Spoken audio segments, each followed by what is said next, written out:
नमस्कार विद्यार्थी मित्रांनो, पुन्हा एकदा सर्वांचे स्वागत आहे मराठी सक्सेस की फॉर यूट्यूब चॅनलवर। तर मित्रांनो, आजच्या व्हिडिओमध्ये आपण चालू घडामोडी 2024 अंतर्गत 17 आणि 18 मे 2024 या 2 दिवसाचे काही चालू घडामोडीचे महत्त्वाचे प्रश्न हे सोडवून घेणार आहोत। तर मित्रांनो, हे प्रश्न आपल्याला सर्व परीक्षांसाठी फार महत्त्वाचे असे ठरणार आहेत। व्हिडिओ पूर्ण बघा जेणेकरून आपल्याला व्हिडिओमध्ये फायदा होईल। तर मित्रांनो, चला व्हिडिओला सुरुवात करूया। तर मित्रांनो, या ठिकाणी पहिला प्रश्न आहे, T20 क्रिकेटमध्ये 350 विकेट घेणारा हा कोण पहिला भारतीय गोलंदाज ठरला आहे। तर मित्रांनो, महत्त्वाचा प्रश्न आहे। खाली आपल्याला 4 पर्याय हे दिलेले आहेत। तर मित्रांनो, याचे योग्य उत्तर राहील ते पर्याय 4 युजवेंद्र चहल। तर मित्रांनो, T20 क्रिकेटमध्ये 350 विकेट घेणारा हा युजवेंद्र चहल पहिला भारतीय गोलंदाज ठरला आहे। पुढचा प्रश्न आहे प्रश्न क्रमांक 2, भारतीय सेना आणि वायुसेना यांच्याद्वारे गगन स्ट्राईक 2 या सरावाचे आयोजन हे कोणत्या राज्यात करण्यात आले आहे। तर मित्रांनो, महत्त्वाचा प्रश्न आहे। तर याचं जे योग्य उत्तर राहील ते आहे पर्याय 1 पंजाब।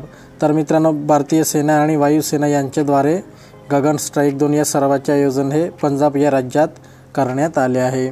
पुढचा प्रश्न आहे प्रश्न क्रमांक 3, आशियाई अंडर 22 युवा बॉक्सिंग अजिंक्यपद स्पर्धेत कोणत्या देशाने सर्वाधिक पदके जिंकली आहेत। तर मित्रांनो, याचं जे योग्य उत्तर राहील ते आहे पर्याय 3 कझाकिस्तान। तर मित्रांनो, आशियाई अंडर 22 युवा बॉक्सिंग अजिंक्यपद स्पर्धेत कझाकिस्तान या देशाने सर्वाधिक पदके जिंकली आहेत। पुढचा प्रश्न आहे प्रश्न क्रमांक 4, व्लादिमीर पुतिन यांनी कितव्यांदा रशियाच्या राष्ट्राध्यक्षपदाची शपथ घेतली आहे। तर मित्रांनो, महत्त्वाचा प्रश्न आहे। तर याचं जे योग्य उत्तर राहील ते आहे पर्याय 1 5व्यांदा। पुढचा प्रश्न आहे प्रश्न क्रमांक 5, वर्गीस कोशी यांचे नुकतेच निधन झाले ते कोणत्या खेळाशी संबंधित होते।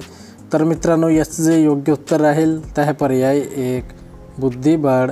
तर मित्रांनो, वर्गीस कोशी यांचे नुकतेच निधन झाले ते खालीलपैकी बुद्धिबळ या खेळाशी संबंधित होते। पुढचा प्रश्न आहे प्रश्न क्रमांक 6, भारत देश कोणत्या देशाला मागे टाकून जगातील तिसरा सर्वाधिक सौर ऊर्जा उत्पादक देश बनला आहे। तर मित्रांनो, याचं जे योग्य उत्तर राहील ते आहे पर्याय 3 जपान। तर मित्रांनो, भारत देश जपान या देशाला मागे टाकून जगातील तिसरा सर्वाधिक सौर ऊर्जा उत्पादक देश हा बनला आहे। पुढचा प्रश्न आहे प्रश्न क्रमांक 7, 2023 मध्ये सौर ऊर्जेने जागतिक उत्पादनात किती टक्के योगदान दिले आहे। तर मित्रांनो, याचे जे योग्य उत्तर राहील ते आहे पर्याय 4.5%। पुढचा प्रश्न आहे प्रश्न क्रमांक 8, 2023 मध्ये भारताने सौर ऊर्जेपासून किती टक्के वीज निर्माण केली आहे। तर मित्रांनो, महत्त्वाचा प्रश्न आहे। तर याचे जे योग्य उत्तर राहील ते आहे पर्याय 4 5.8। तर मित्रांनो, 2023 मध्ये भारताने सौर ऊर्जेपासून 5.8% वीज निर्माण केली आहे। पुढचा प्रश्न आहे प्रश्न क्रमांक 9, 2023 मध्ये कोणत्या देशाने सौर ऊर्जापासून सर्वाधिक वीज निर्मितीही केली आहे। तर मित्रांनो, याचे जे योग्य उत्तर राहील ते आहे पर्याय 3 चीन। तर मित्रांनो, 2023 मध्ये चीन या देशाने सौर ऊर्जापासून सर्वाधिक वीज ही निर्मिती केली आहे। पुढचा प्रश्न आहे प्रश्न क्रमांक 10, जॉन स्विनी यांची कोणत्या देशाचे प्रथम मंत्री म्हणून निवड झाली आहे। तर मित्रांनो, याचे जे योग्य उत्तर राहील ते आहे पर्याय 2 स्कॉटलंड। प्रश्न क्रमांक 11 आहे, कोणता देश जगातील तिसरा सर्वाधिक सौर ऊर्जा उत्पादक देश बनला आहे। तर मित्रांनो, महत्त्वाचा प्रश्न आहे। तर याचे जे योग्य उत्तर राहील ते आहे पर्याय 4 भारत। तर मित्रांनो, भारत देश हा जगातील तिसरा सर्वाधिक सौर ऊर्जा उत्पादक देश बनला आहे। पुढचा प्रश्न आहे प्रश्न क्रमांक 12, जगात सर्वात श्रीमंत शहरांची यादीत मुंबई कितव्या क्रमांकावर आहे। तर मित्रांनो, महत्त्वाचा प्रश्न आहे। तर याचं जे योग्य उत्तर राहील ते आहे पर्याय 3 24वा। तर मित्रांनो, जगात सर्वात श्रीमंत शहरांच्या यादीत मुंबई हा 24व्या क्रमांकावर आहे। पुढचा प्रश्न आहे प्रश्न क्रमांक 13, जगातील सर्वात श्रीमंत शहरांच्या यादीत कोणते शहर हे प्रथम क्रमांकावर आहे। तर मित्रांनो, याचं जे योग्य उत्तर राहील ते आहे पर्याय 1 न्यूयॉर्क. तर मित्रांनो, जगातील सर्वात श्रीमंत शहरांच्या यादीत न्यूयॉर्क हे शहर प्रथम क्रमांकावर आहे. पुढचा प्रश्न आहे प्रश्न क्रमांक 14. रशियाच्या राष्ट्राध्यक्षपदाच्या निवडणुकीत व्लादिमीर पुतिन यांना किती टक्के मते मिळाली आहेत? तर मित्रांनो, याचे योग्य उत्तर राहील ते आहे पर्याय 3, 88%. प्रश्न क्रमांक 15 आहे. 2023मध्ये भारताने कोणता देश मागे टाकून जगातील तिसरा सर्वात मोठा सौर ऊर्जा जनरेटर बनला? तर मित्रांनो, याचे योग्य उत्तर राहील ते आहे पर्याय 2, जपान. पुढचा प्रश्न आहे प्रश्न क्रमांक 16. भारतीय वायुसेनेने IAFने कोणत्या राज्यात जंगलातील आगीचा सामना करण्यासाठी बांबी बॅकेट ऑपरेशन केले आहे? तर मित्रांनो, याचे योग्य उत्तर राहील ते आहे पर्याय 3, उत्तराखंड. पुढचा प्रश्न आहे प्रश्न क्रमांक 17. कोणत्या राज्यात निवडणूक आयोगाने सर्वच मतदान केंद्रावर मतदान यशस्वीरित्या पार पाडले आहेत? तर मित्रांनो, महत्त्वाचा प्रश्न आहे. तर याचं जे योग्य उत्तर राहील ते आहे पर्याय 2, महाराष्ट्र.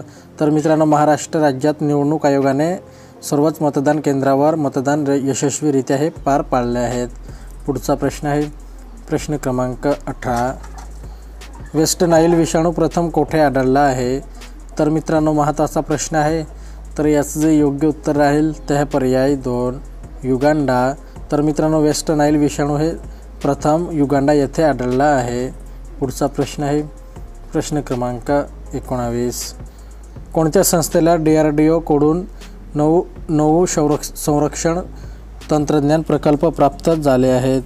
तर मित्रांनो, याचे योग्य उत्तर राहील ते आहे पर्याय 3, IIT भुवनेश्वर.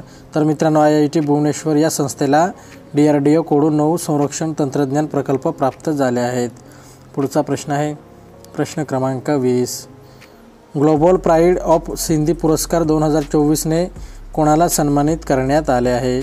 तर मित्रांनो, याचे जे योग्य उत्तर राहील ते आहे पर्याय 3, पवन सिंधी. तर मित्रांनो, ग्लोबल प्राईड ऑफ सिंधी पुरस्कार 2024ने पवन सिंधी यांना सन्मानित करण्यात आले आहे. पुढचा प्रश्न आहे प्रश्न क्रमांक 21. अदानी ग्रीन एनर्जीने कोणत्या देशासोबत पवन ऊर्जा केंद्रासाठी 20 वर्षाचा वीज खरेदी करार केला आहे? तर मित्रांनो, याचे जे योग्य उत्तर राहील ते आहे पर्याय 2, श्रीलंका. तर मित्रांनो, अदानी ग्रीन एनर्जीने श्रीलंका या देशासोबत पवन ऊर्जा केंद्रासाठी 20 वर्षांचा वीज खरेदी हा करार केला आहे. पुढचा प्रश्न आहे प्रश्न क्रमांक 22. राष्ट्रीय महिला हॉकी लीग 2024साठी हॉकी इंडियासोबत कोणत्या कंपनीने भागीदारी केली आहे? तर मित्रांनो, याचं जे योग्य उत्तर राहील ते आहे पर्याय 4, कोका कोला. तर मित्रांनो, राष्ट्रीय महिला हॉकी लीग 2024साठी हॉकी इंडियासोबत कोका कोला या कंपनीने भागीदारी केली आहे. पुढचा प्रश्न आहे प्रश्न क्रमांक 23. मार्च 2024मध्ये भारताचा औद्योगिक उत्पादन वाढीचा दर हा किती होता? तर मित्रांनो, महत्त्वाचा प्रश्न आहे.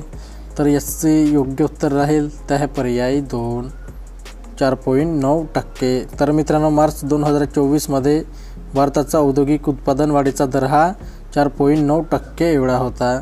पुढचा प्रश्न आहे प्रश्न क्रमांक 24.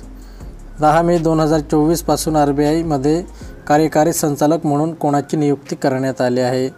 तर मित्रांनो, याचे योग्य उत्तर राहील ते आहे पर्याय 2, R लक्ष्मीकांत राव. पुढचा प्रश्न आहे प्रश्न क्रमांक 25. कोहिमा पीस मेमोरियल आणि इको पार्कचे उद्घाटन हे करण्यासाठी कोणत्या देशाने न्यागालँडसोबत सहकार्य केले आहे? तर मित्रांनो, याचं जे योग्य उत्तर राहील ते आहे पर्याय 4, जपान. तर मित्रांनो, आपला व्हिडिओ कंप्लीट झालेला आहे. व्हिडिओ आवडला असेल तर व्हिडिओला नक्की लाईक करा आणि असेच नवनवीन व्हिडिओ पाहण्यासाठी चॅनलला सुद्धा सबस्क्राईब करून घ्या. तर मित्रांनो, चला पुढच्या नवीन व्हिडिओसोबत भेटूयात.